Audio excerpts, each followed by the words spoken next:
Assalamualaikum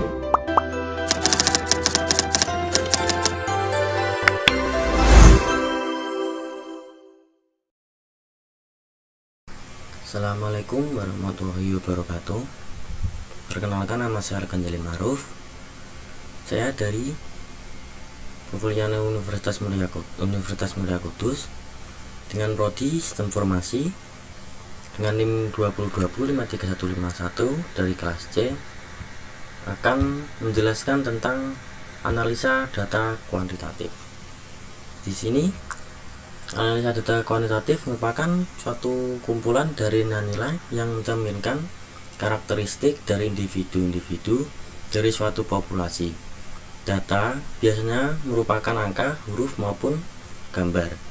Dari data ini diharapkan akan diperoleh informasi sebesar-besarnya tentang populasi. Dengan demikian diperlukan pengetahuan dan penguasaan metode analisis sebagai upaya untuk mengeluarkan informasi yang terkandung dalam data yang dimiliki. Data penelitian dikumpulkan sesuai dengan rancangan atau desain penelitian yang telah ditentukan. Data tersebut diperoleh melalui pengamatan, percobaan, maupun pengukuran gejala yang diteliti. Data yang dikumpulkan merupakan penyataan fakta mengenai objek yang diteliti. Pada dasarnya, data dapat dikelompokkan pada berbagai macam jenis dan bagian. Di sini jenis-jenis data menurut cara memperolehnya, yaitu ada dua, yaitu data primer dan data sekunder. Di sini data primer adalah data yang diambil langsung dari objek penelitian atau merupakan data yang berasal dari sumber asli atau pertama. Data ini tidak tersedia dalam bentuk file. Data primer tersebut harus dijadikan melalui narasumber atau responden, yaitu orang yang kita jadikan penelitian atau orang yang kita jadikan sebagai sarana mendapatkan informasi maupun data. Pencarian data primer bisa dilakukan dengan cara wawancara atau interview langsung dengan responden melalui telepon, email, dan sebagainya. Dalam pengumpulan data primer, biasanya peneliti menggunakan instrumen penelitian yang disebut dengan kuesioner. Selanjutnya itu apa yang disebut data sekunder, yaitu data yang tidak didapatkan secara langsung dari objek penelitian, melainkan data yang berasal dari sumber yang telah dikumpulkan oleh orang lain. Data sekunder bisa diperoleh dengan cepat dan mudah karena data ini bisa tersedia dan kita tinggal mengambil dan mengumpulkan saja.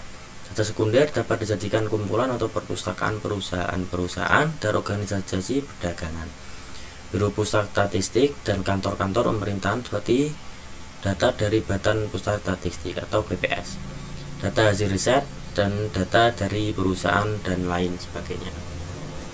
Di sini dalam perbedaannya, data primer yaitu data ini berbentuk dalam bentuk file atau data tersebut harus dicari langsung oleh narasumber.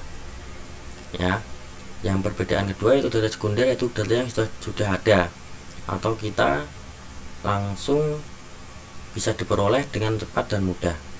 Ya, contohnya adalah Badan Pusat Statistik, kantor-kantor dan riset, perusahaan, dan sebagainya.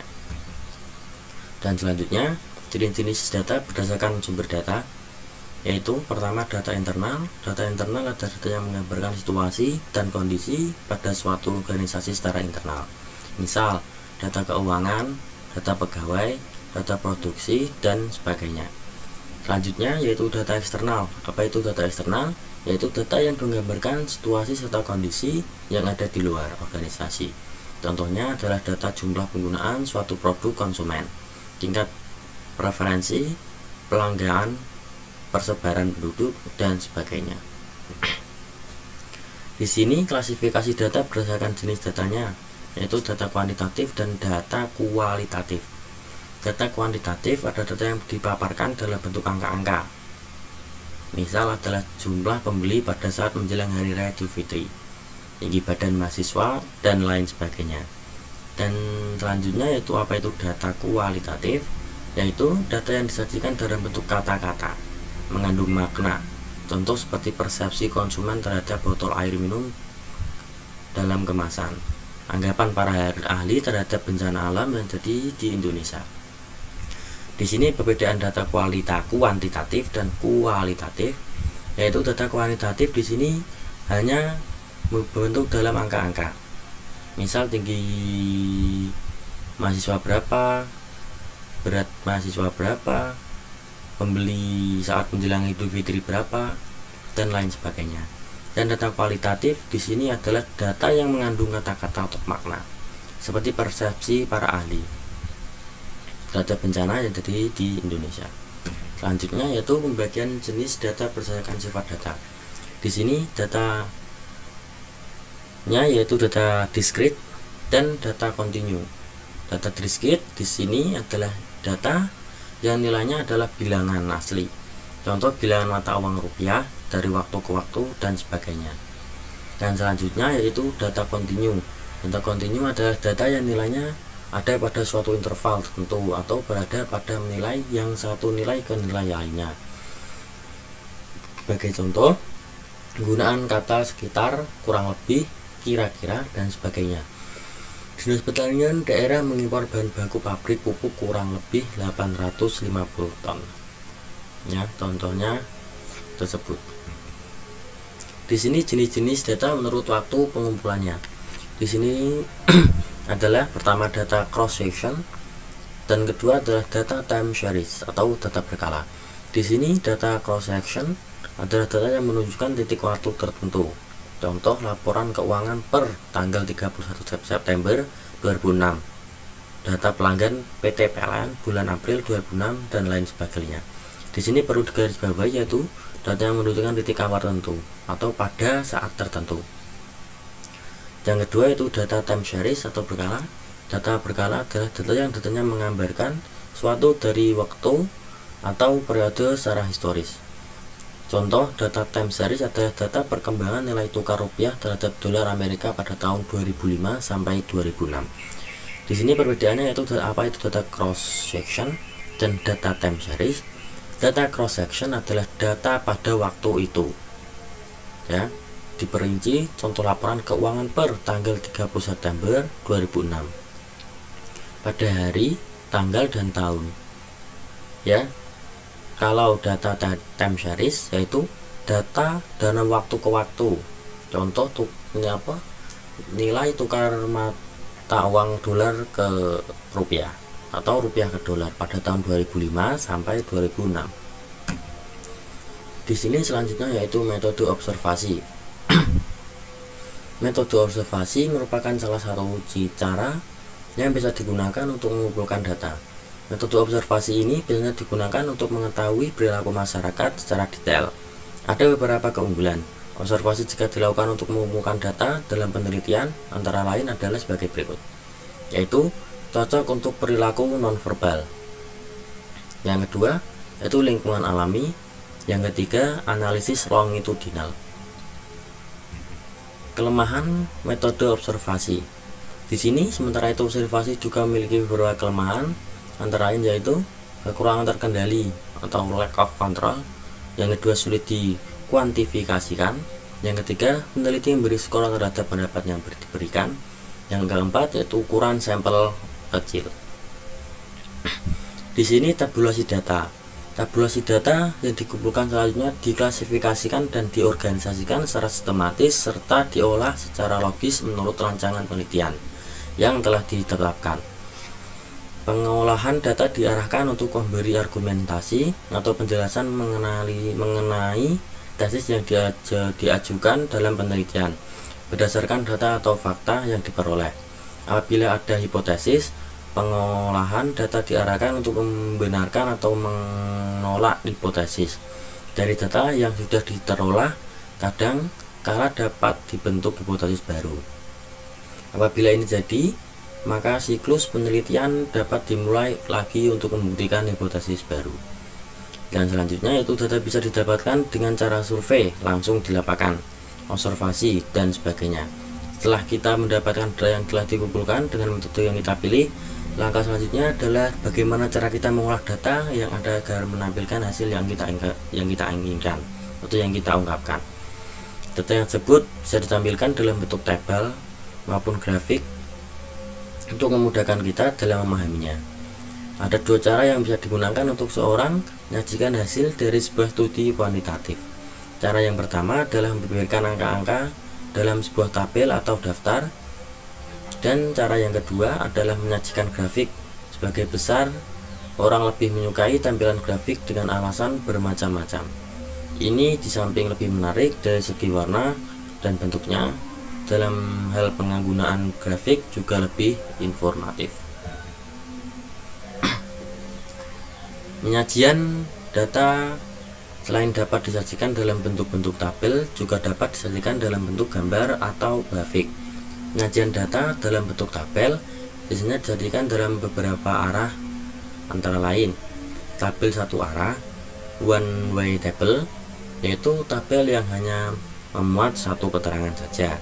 Tabel dua arah atau two way table ialah tabel yang menunjukkan hubungan di antara dua hal yang berbeda, dan tabel tiga arah yaitu three way table ialah tabel yang menunjukkan tiga arah yang berbeda. Penyajian data dalam bentuk gambar dapat dimudahkan dalam pengambilan kesimpulan dengan cepat. Ada beberapa macam grafik, antara lain grafik line chart, grafik batang atau bar chart, grafik lingkaran atau bar chart, grafik gambar, piktogram, dan lain sebagainya. Di sini tabulasi data atau alur analisis data di sini yaitu pertama tabulasi data. Tabulasi data mengandung coding dan scoring. Setelah tabulasi data sudah mengandung coding dan scoring, di sini lanjut dalam pemeriksaan data. Setelah pemeriksaan data selesai, analisa metode data penelitian diberlakukan. Di sini jenis permasalahan dan jenis karakteristik data diberlakukan untuk menganalisa metode penelitian. Yang terakhir, informasi lebih akurat atau informasi yang lebih relevan atau valid. Di sini yaitu alur analisa data. Ada tiga alur, yaitu tabulasi data, mengandung coding dan scoring, pemeriksaan data dan analisa metode penelitian yang mengandung jenis permasalahan penelitian, dan jenis karakteristik data yang selanjutnya yaitu informasi terakhir, yaitu informasi yang lebih akurat, relevan atau valid. Di sini selanjutnya yaitu grafik histogram. Grafik distribusi frekuensi untuk setiap kelas yang dinyatakan dalam segi 4 atau berbentuk balok atau bar, sehingga histogram disebut juga dengan bar diagram. Sumbu X menggambarkan variabel independen berupa skor nilai, sedangkan sumbu Y menggambarkan variabel independen berupa distribusi frekuensi. Di sini memory score atau contoh histogram frekuensi untuk nilai statistik, yaitu untuk jangka 3 memory scale mendapatkan frekuensi 2, untuk memory score memory 4 mendapatkan frekuensi 3, dan lain sebagainya. Dan selanjutnya ini ya, sumbu X mendapatkan variabel independen merupakan skor nilai, sedangkan sumbu Y menggambarkan variabel independen berupa distribusi frekuensi. Dan selanjutnya yaitu grafik poligon. Frekuensi poligon dilakukan dengan cara menghubungkan titik-titik yang tengah tiap kelas interval yang sesuai dengan frekuensinya. Sumbu X merupakan data frekuensi diambil dari interval kelas yang diwakili nilai tengah, sedangkan sumbu Y merupakan frekuensi poligon. Grafik poligon dimulai dari nilai frekuensi 0 pada suatu interval yang lebih kecil dari titik tengah kelas terkecil pada sumbu horizontal sumbu X. Kemudian dengan menghubungkan titik-titik tengah tiap-tiap kelas sesuai dengan frekuensinya dengan sebuah garis dan berakhir pada nilai frekuensi atau nilai frekuensinya yaitu 0 pada satu interval lebih besar dari titik tengah kelas terbesar pada sumbu X. Di sini sebagai contoh yaitu grafik poligon frekuensi untuk nilai ujian statistik.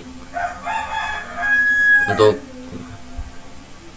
sumbu di sini 2 mendapatkan nilai 2, 4 mendapatkan nilai 3, ya sama seperti tadi. Ini contoh histogram frekuensi, di sini contoh grafik poligon. Selanjutnya yaitu batang ogive. Batang ogive atau grafik batang digunakan untuk mengukur tendensi pusat. Dapat digunakan mean, median, maupun metode yang berfungsi untuk menunjukkan posisi pusat dari nilai distribusi frekuensi serta dapat mewakili seluruh nilai observasi. Ogive merupakan grafik distribusi frekuensi kumulatif.